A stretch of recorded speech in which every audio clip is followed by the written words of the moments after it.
Выходные миновали. На площади Свободы в Сухуми активисты, выступающие в поддержку 20-й статьи Конвенции ООН, продолжают акцию. Несмотря на уговоры, поступающие со многих сторон, протестующие не собираются прекращать голодовку. Более того, ряды активистов пополнились новыми участниками. К Джансуху Адлиба, Ивану Ачба и Асиди Кортуа присоединились Марина Агарба, Алина Ачба и Бота Ажиба. Активно также идет сбор подписей населения в поддержку антикоррупционного законодательства. Уже около 8 тысяч подписей. Покажем властям, что власть – это народ. Государство – это народ, который избрал их. Нанял на работу, они со своими обязанностями не справляются. Они должны служить стране, должны возрождать абхазский язык, культуру, традиции, должны помочь нашим детям создать такие условия, чтобы здесь был мир.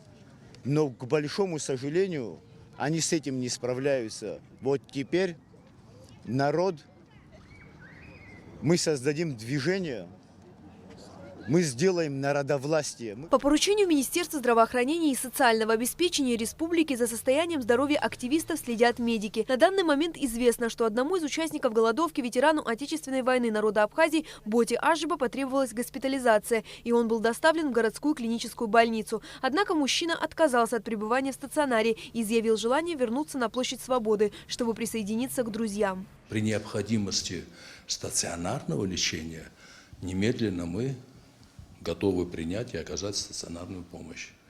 Вчера обращался один из участников этой акции. Мы оказали помощь, мы предложили госпитализацию, от которой он воздержался. Слабость была, недомогание, да. Я хотел бы сказать, что, знаете, голодание – это своеобразная форма протеста, это известно.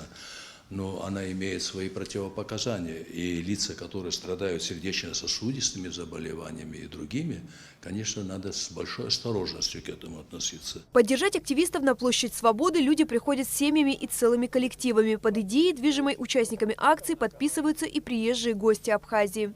Народовластие. Сохраните его и ведите вот это. Тогда в Абхазии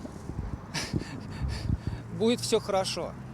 И не допускайте сюда ничего, что связано с большими деньгами. Я слышал, там нефть будут качать, еще там что-то.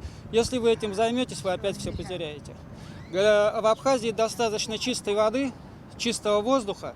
Прекратите вырубку леса, уберите с моря того, чего там не нужно, и пусть это все благоухает.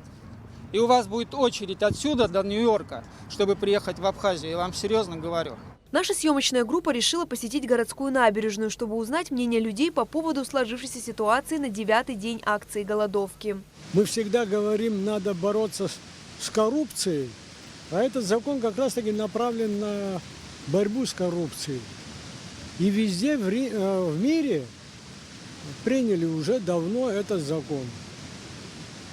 Значит, наверное, это целесообразно, поэтому принимают. А почему бы нам не принять?